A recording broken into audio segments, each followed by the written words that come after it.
السلام عليكم ورحمة الله وبركاته.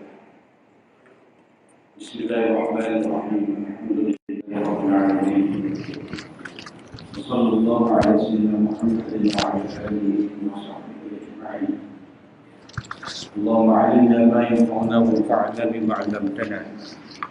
اللهم فقهنا في الدين وعلمنا التأويل وزدنا علما يا رب العالمين.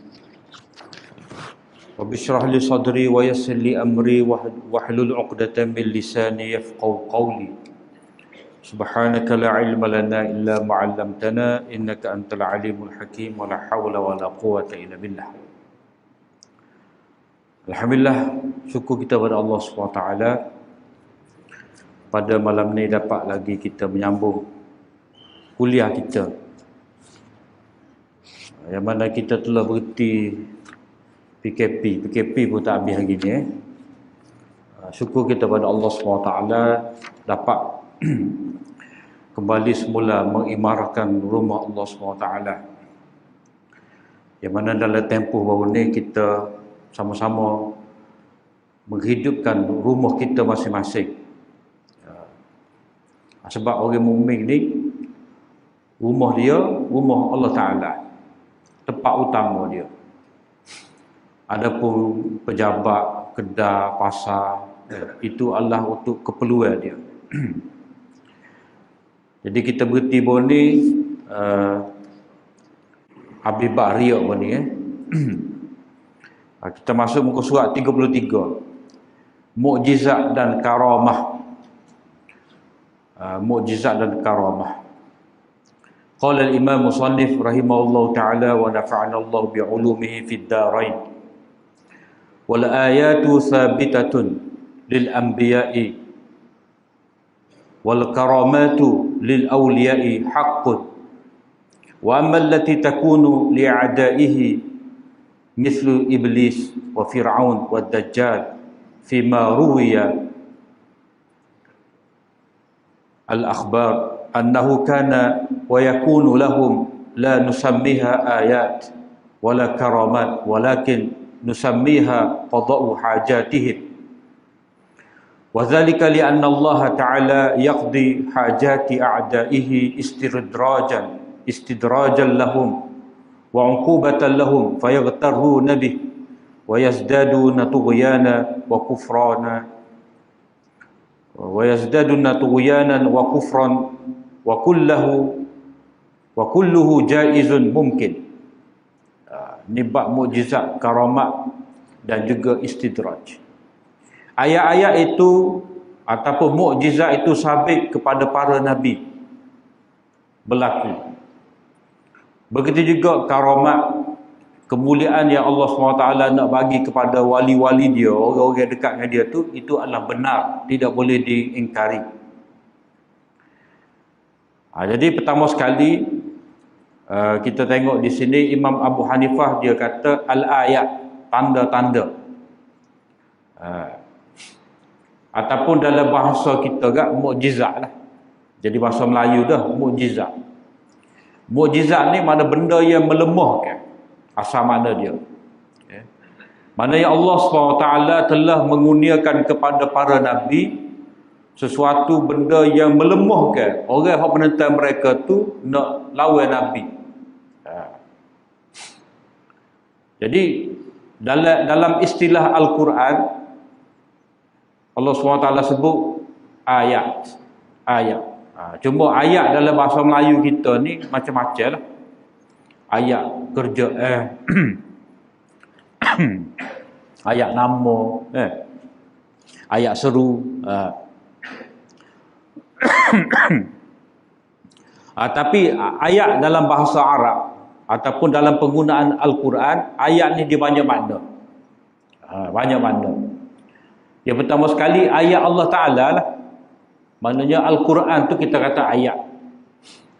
Hadis Nabi, hadis. Ayat tu maknanya sepotong wahyu yang Allah SWT turunkan kepada Nabi SAW. Itu panggil ayat.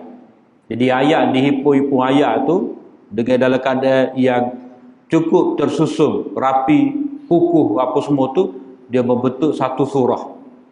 Jadi ayat tu juzuk daripada surah. Satu lagi makna ayat ni, iaitu tanda-tanda kebesaran Allah. Tanda-tanda kebesaran Allah. Maknanya kita tengok di langit, di bumi ni, kejadian-kejadian yang mana tidak ada manusia yang dakwa dia buat. Dia boleh mengatur, tak ada siapa berani. Dan orang jahiliah, orang musyrik Mekah pun mengaku tentang kejadian bumi, kejadian langit ni semua di bawah kuasa Allah Ta'ala. Jadi langit, bumi, pertukaran siang malam, manusia dapat berlayar di lautan dengan ada kapal tu, itu semua adalah ayat. Allah SWT kata, sanurihim ayatina fil afaq wa fi anfusihim hatta yatabayyana lahum annahu al-haq. Kami akan perlihatkan kepada mereka itu tanda-tanda kami fil afaq, di segenap pelosok alam ini, atas alam ulwi, bawah alam sufli, wa fi anfusikum, sanurihim ayatina fil afaq wa fi anfusikum, pada diri kamu sendiri, pada diri kita ni ada tanda-tanda kebesaran Allah Ta'ala, di mana Allah SWT cipta pada manusia ni benda-benda yang ajaib, tapak tangan, cak jari, yang mana ini pengenalan daripada dulu lagi, bila manusia dapat menemui rahsia bila mana manusia dapat mengkaji tentang tubuh dia sendiri ni, didapati masing-masing manusia ni dia mempunyai cak jari yang berlainan, tak serupa. Maka sebab itulah IC kita tu dia ada cak jari. Itu pengenalan. Maknanya tidak ada manusia yang dapat mencipta cak jari. Lepas tu manusia tu sendiri dalam keadaan berjuta-juta, tak tahulah lan ini apa juta ada. Satu masa seorang pun tidak mempunyai cak jari yang sama, tak boleh nak kopi. Itu Allah SWT buat dah. Tu tak masuk dalil lagi tu. DNA. DNA. Semua makhluk dia ada DNA dia, pengenalan diri dia. Cuma gagal pun dia kata tak ada DNA. Lagu mana tak tahu. Masa tu tak timbul lagi DNA tu macam mana. Ada orang kata Nabi ni dia tak ada DNA. Sebab dia daripada cahaya. Jadi nak ada DNA ni, DNA tu ada, nak boleh tahu tu. Ni DNA siapa, dia mestilah ada air liur, kuku, rambut, bekas sentuhan. Jadi kena munasabah lah. Jadi ayat tu maknanya tanda kebesaran Allah. Dua dah makna ayat. Ayat Al-Quran, mana ayat-ayat langit ni, ayat-ayat di alam semesta. Jadi dua ayat ni orang panggil ayat yang pertama ayat matlu, ayat Quran yang kita baca. Ayat yang ada di sekitar kita ni, bukti kebesaran Allah Ta'ala, itu panggil ayat manzurah. Dan satu lagi ayat ni, nak di sini, Imam Abu Hanifah sebut sini, ayat ni maknanya mukjizat lah. Wa ma kana li rasulin an ya'tiya bi ayatin illa bi iznillah. Tidak ada seorang pun rasul dia dapat membawa bukti dia tu nabi mukjizat melainkan diizinkan oleh Allah Taala. Pada nabi ni Allah SWT berikan mukjizat. Mukjizat ni apa? Benda yang mencari adab.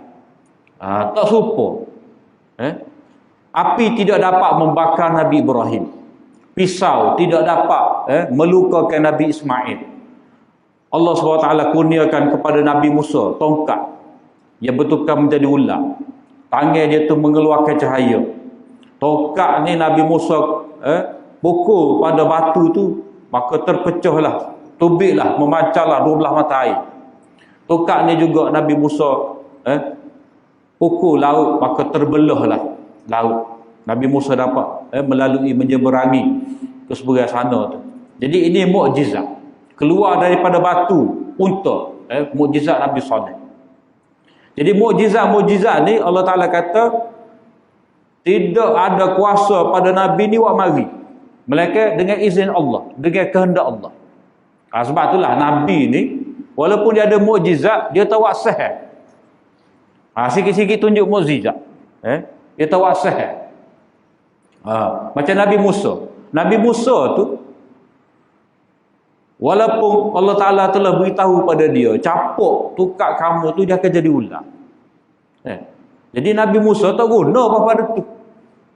Bila berhadapan dengan Fir'aun tu, dengan ahli-ahli sihir Fir'aun, dalam keadaan ramai ahli sihir ni, lepas tu tali-tali yang dilemparkan oleh ahli sihir ni menjadi ular, Nabi Musa mari rasa gerung mata.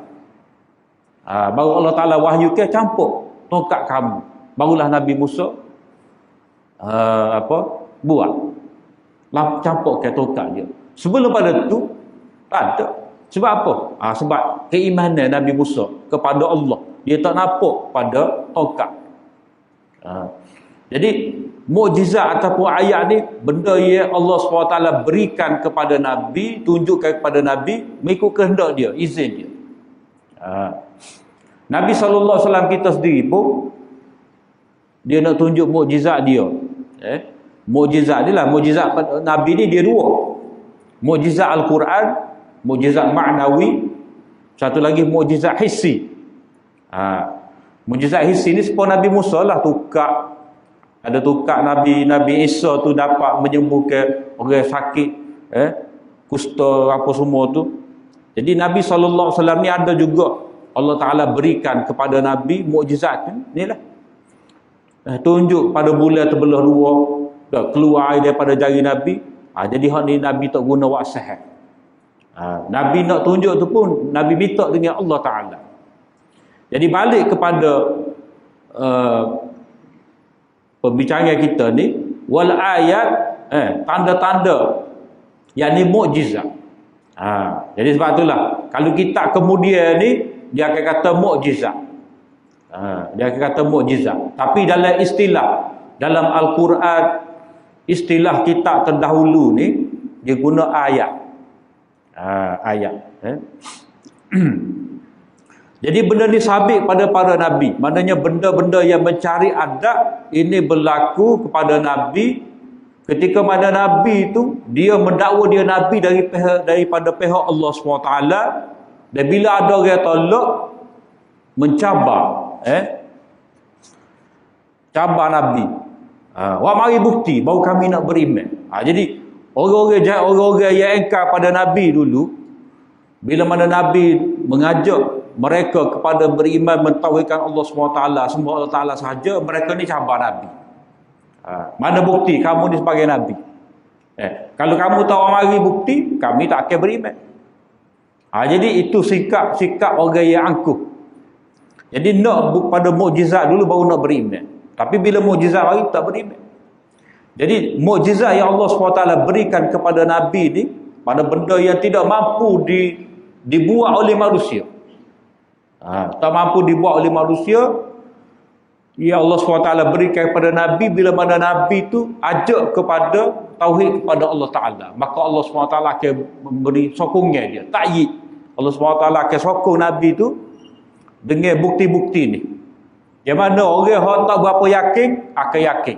Sebab dia kata mesti orang akan fikir benda lagu ni tak mungkin ada kalaulah orang tu dakwa, dia kata dia dakwa dia nabi daripada pihak Allah Ta'ala, dia boleh buat hari benda ni.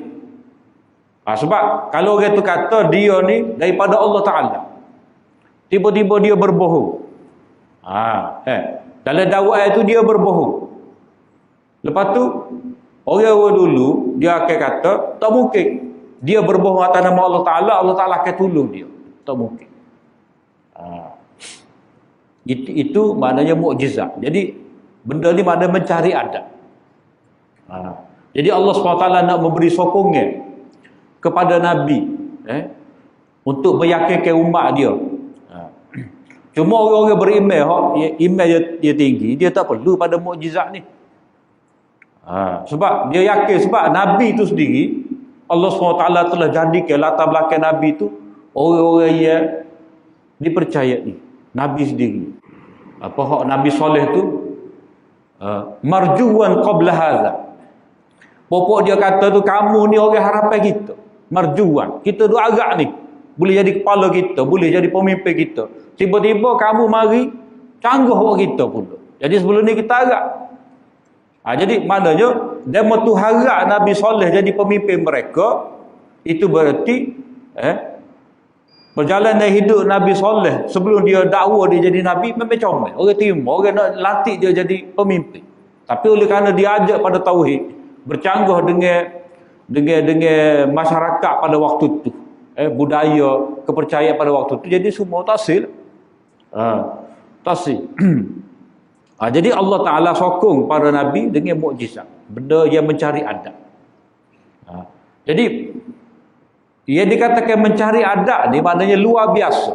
Sebab Allah SWT dalam ketetapan dia, semua benda yang berjalan atas dunia ni dengan ada sistem.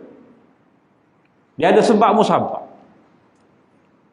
Pisah menyebabkan luka, api menyebabkan terbakar. Apa lagi? Semua dia ada peraturan dia, sebab musabab. Dan benda ni berjalan daripada dulu lagi sampai lagi. Hukum sebab musabab Allah Ta'ala tidak pernah berubah. Sebab apa? Sebab kehidupan manusia, dia bergantung pada hukum sebab musabab. Dia makan nasi, dia akan kenyang. Dia minum air, dia akan hilang dahaga. Dia sakit, dia makan ubat, sembuh daripada sakit dia. Jadi itu ketetapan Allah SWT buat. Kalau manusia ni tak ada ketetapan lagu ni, payah kehidupan. Contohlah, kita buat klik anak pisah jelah berangin. Orang kata ni pisah jelah berangin. Tiba-tiba kita tanah tunggu-tunggu tu tubik pisah galak. Susah kita. Padahal pisah, sama-sama pisah. Kalau tanah padi, tubik-tubik ubi kayu. Susah. Jadi Allah Ta'ala buat peraturan tu. Kita usaha atas benda lagu ni dia punya sifat dia maka akan tu keluar ni benih padi akan keluar padi, tak akan tubik gandum. Allah Ta'ala buat sampai lagu tu. Jadi benda ni dia berlaku dengan kehendak Allah Ta'ala. Allah Ta'ala boleh nak buat, tak mustahil. Allah Ta'ala boleh jadikan seorang tu katalah sembuh tanpa penyakit, tanpa ubat. Boleh. Tapi dalam peraturan Allah SWT, dia nak ada orang sakit, ada orang pandai berubat. Dan dia menyediakan bahan-bahan untuk dijadikan ubat. Bila begitu, itulah kehidupan kita.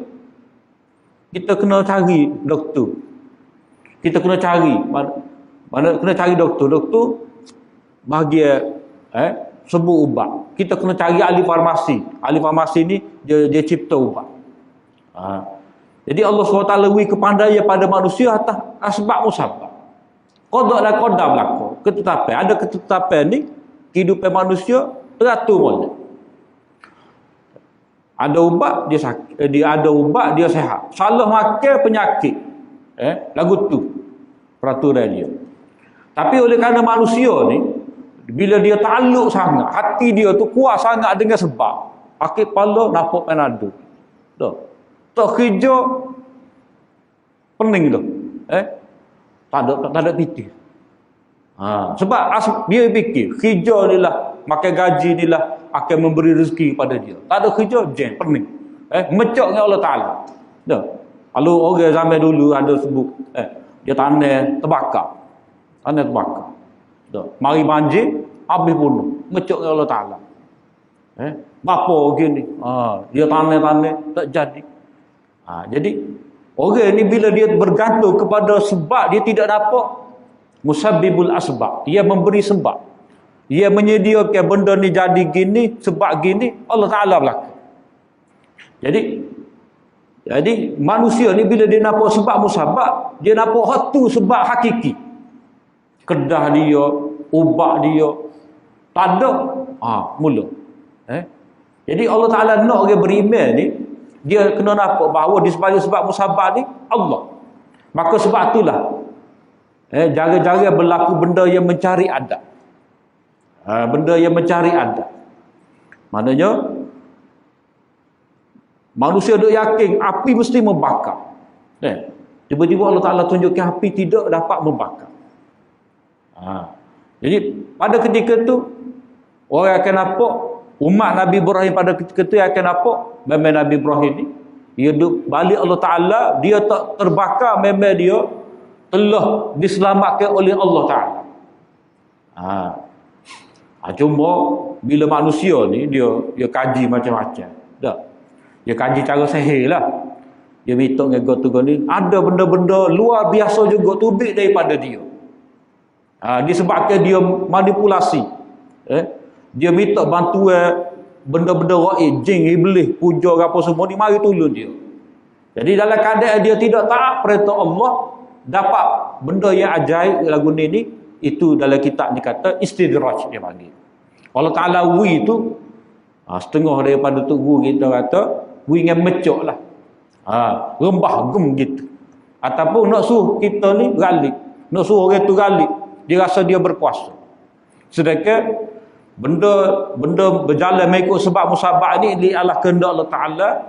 Benda yang berlaku di luar adat ni pun kehendak Allah Ta'ala juga. Semua ni kuasa Allah Ta'ala. Jadi mukjizat benda yang sabit dan berlaku pada Nabi bila pada Nabi tu mengajak manusia kepada Allah, dia mengaku dia Nabi bagi pihak Allah Ta'ala. Itu panggil mukjizat.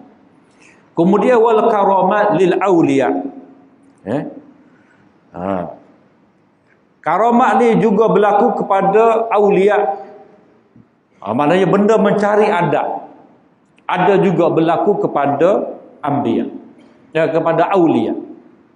Maknanya di kalangan hamba-hamba Allah Ta'ala ni, bila mana dia bertakwa kepada Allah, dia beriman, jaga syariat, maka kadang-kadang ada Allah SWT nak tolong dia. Allah Ta'ala nak tolong dia, di mana dia dapat apa yang dia nak. Katalah dia berdoa pada Allah Ta'ala, Allah SWT kurniakan. Mana katalah dia contoh berlaku kepada Sayyidina Umar. Tak. Tengah dia khutbah tu, dia boleh hoyak. Di belakang kamu tu ada musuh. Maknanya Allah SWT berikan kepada dia benda yang luar daripada adat, dia dapat menyampaikan kepada tentera dia yang ada di jauh tu. Allah SWT tunjukkan kepada dia. Allah Ta'ala nak beri kemuliaan kepada dia. Sebab apa? Sebab dia ikut syariat. Dia ikut syariat. Sebab itulah dalam bab ni, kalau Nabi tu dia mari daripada pihak Allah SWT, maka Allah SWT akan tolong dia dengan macam-macam mukjizat.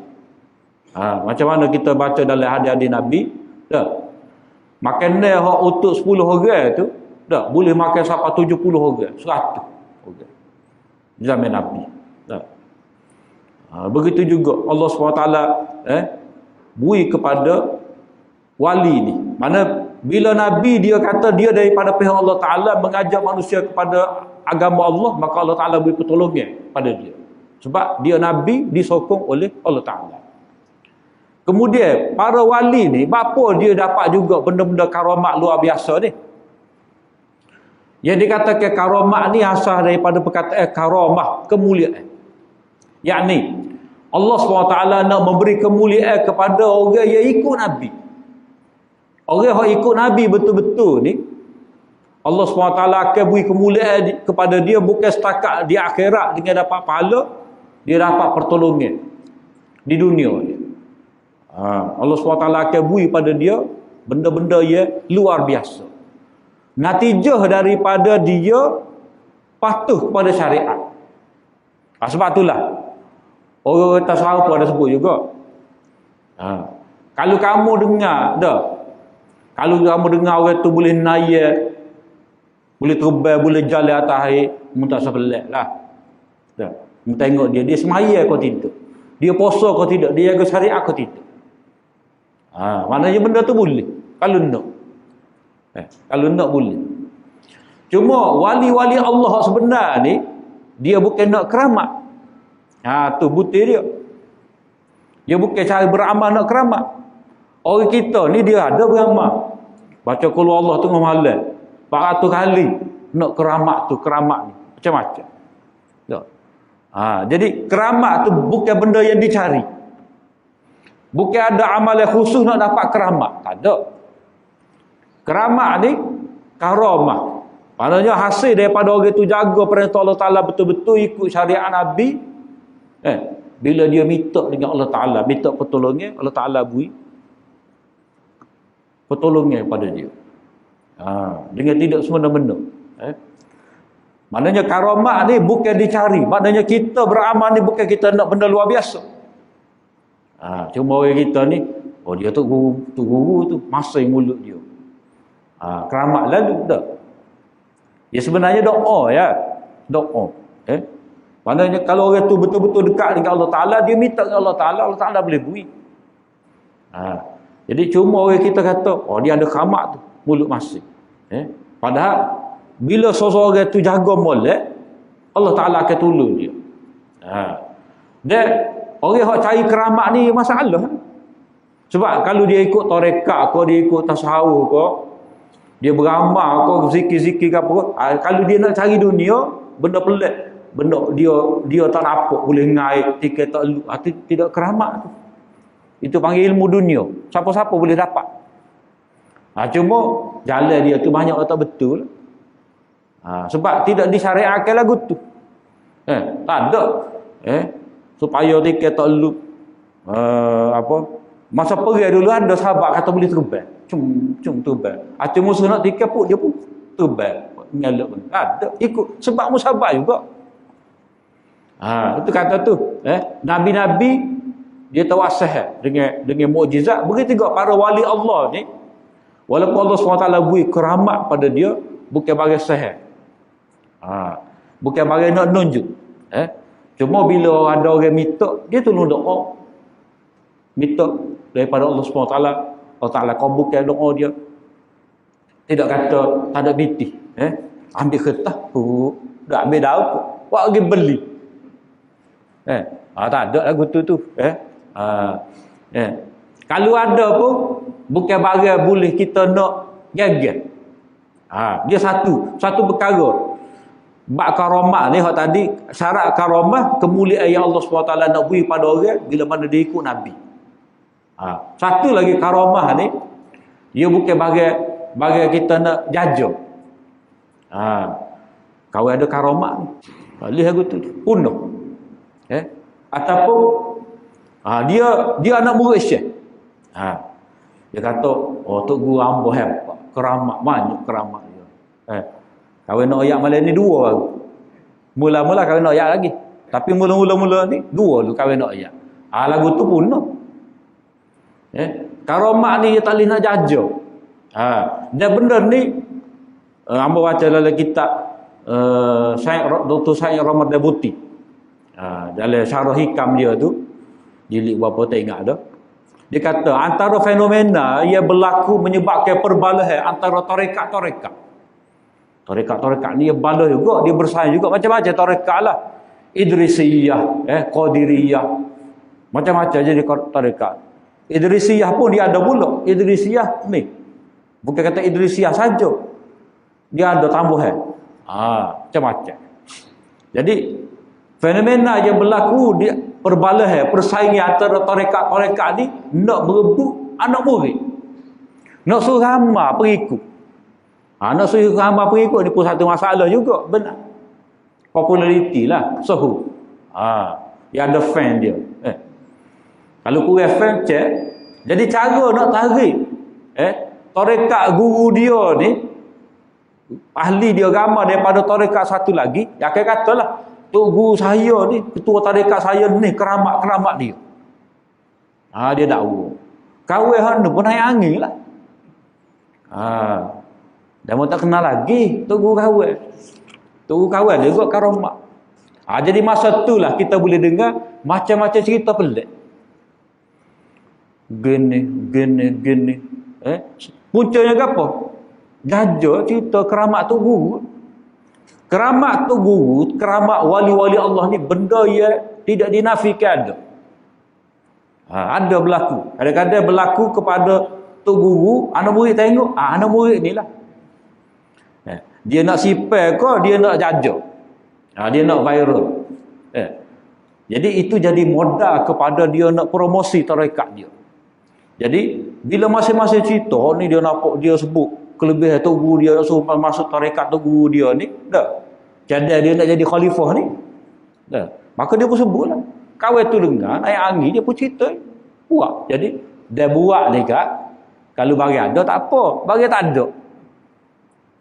Jadi itu kalau kita baca dalam kitab-kitab ni macam-macam keramat, macam-macam. Ada sebut perempuan kita nak sebut tak gambar juga. Dia sebut Tok Guru ni dia gistu payudara kawan ni. Dia zina tu berarti zina. Macam-macam cerita. Nasabah jamuh bahagia tu tiba-tiba boleh keramat. Dia keramat dia kena ikut syariat. Dia kena ikut syariat. Jadi karamat benda ada. Itu sebagai mubasyarat ke mubasyirat. Benda-benda yang Allah SWT nak beri sebagai kabar gembira. Jadi hak masalahnya bila benda tu wajah gagal. Jadi kalau orang tu dia bertakwa kepada Allah Ta'ala akan tunjuk. Sebab benda ni janji Allah Ta'ala dah. Wa may yattaqillaha yaj'al lahu makhraja. Orang yang bertakwa pada Allah SWT, Allah SWT akan beri pada dia jalan keluar. Mana dia ada apa masalah, ada jalan keluar. Sebab dia takwa. Jadi jalan keluar yang Allah SWT beri kepada dia dengan sebab dia bertakwa, itulah karamatnya.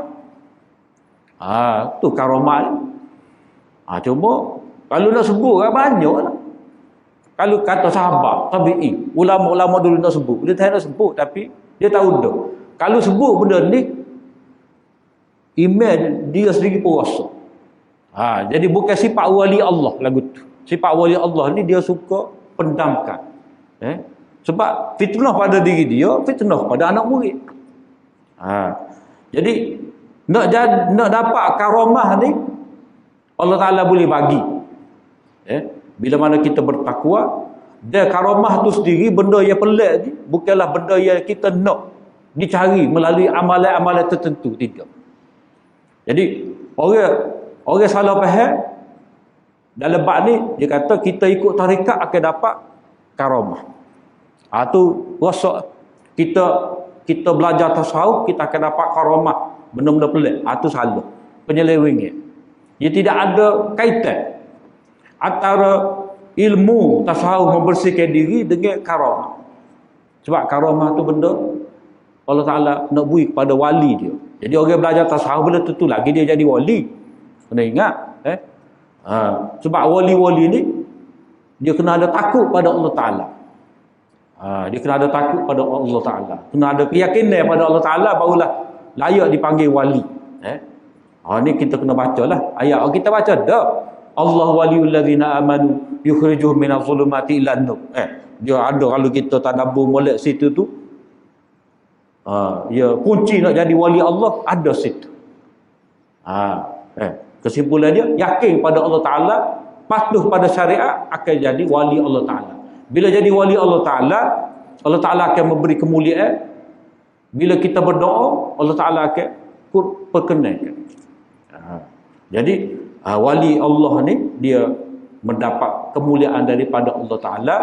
Dia akan dapat kemuliaan yang Allah Ta'ala berikan kepada dia, dan ini benda yang tidak mustahil. Benda yang tidak mustahil. Cuma tak jadi bagai sihir demon ni. Demon ni tak buat sihir. Kemudian ada juga disebutkan oleh ulama, dia kata istiqamah. Istiqamah khairun min alfi karamah. Kalau orang tu dapat istiqamah dengan amal agama, perintah-perintah Allah Ta'ala, ajaran Nabi, sunnah Nabi, dia dapat istiqamah, itu sebenarnya lebih baik daripada 1000 karamah. Benda pelik-pelik. Sebab kalau dapat istiqamah ni pun pelik dah. Pelik ni kalau kita boleh istiqamah atas agama. Maknanya dia yang muda apa tua tetap istiqamah. Semaya, dah puasa, zakat, haji, hubungan dia dengan orang tua orang ni, dia jaga molek betul-betul ikut kehendak Allah Taala, istiqamah tu. Mana pelik. Jadi hal ni lah ulama kata al-istiqamatu khairun min alfi karamah. Istiqamah tetap teguh di atas ajaran agama yang benar lebih baik lagi daripada 1000 karamat orang cari. Jadi kita ni wali Allah atau tidak, tu kena tanya diri kita sendiri lah. Bila kita wali Allah Ta'ala, kita minta dengan Allah Ta'ala, Allah Ta'ala akan bagi. Cuma kena ingatlah sipir dalam bab doa ni, ada kita dapat lalu, ada kita tidak dapat. Kalau kita dapat, jangan derah lalu. Terutamanya kita tu lebar ni. Kata kita ustaz, tak sedar orang lain nak ke ustaz. Nak ke ustaz juga, mai ajak. Orang lain tak jadi. Ada orang rakyat kita lagu tu. Nak kira lagu mana? Kita ustaz minta dah orang tu orang ni mai ajak. Tak berapa nak itu. Tapi kalau ustaz, kita jadi semua. Atau kita tak tinggal ustaz. Jadi kita demo kata lagu tu kan. Lagu mana? Lagu mana? Kalau kita terkesan, kalau kita terkesan cel, maknanya kita bukan sebenar-benarnya. Kalau kita kata, doa pakat doa belaka, ikhlas belaka, kat tu wi. Kalau kita tak boleh tu mula-mula kena ajak kita tu. Wi lagu tu pula kan. Ya. Paheceh pula. Kita pula jaga pula. Jangan tinggal apa kalau mai ajak. Kalau lagu tu kan. Jadi apabila orang lain nak jadi wali Allah Ta'ala, nak minta dekat, dapat orang lain tu, macam tak ada peluang lah, kena gantung dia juga. Jadi dalam bab ni, siapa-siapa doa ikhlas pada Allah Ta'ala, dia patuh pada perintah Allah Ta'ala, maka dia ada peluang menjadi wali Allah Ta'ala, dan Allah Ta'ala akan bagi pertolongan kepada dia. Jadi yang penting kita cari redha Allah Ta'ala melalui patuh pada perintah-perintah dia. Dia nak beri macam-macam kemuliaan pada kita, itu kehendak dia. Kemudian ada lagi tu kita sambung pada minggu depan lah, sekali habis ambil kena hari. Setakat saja aku liqauli hadza wa astaghfirullah li wa lakum. Assalamualaikum warahmatullahi wabarakatuh.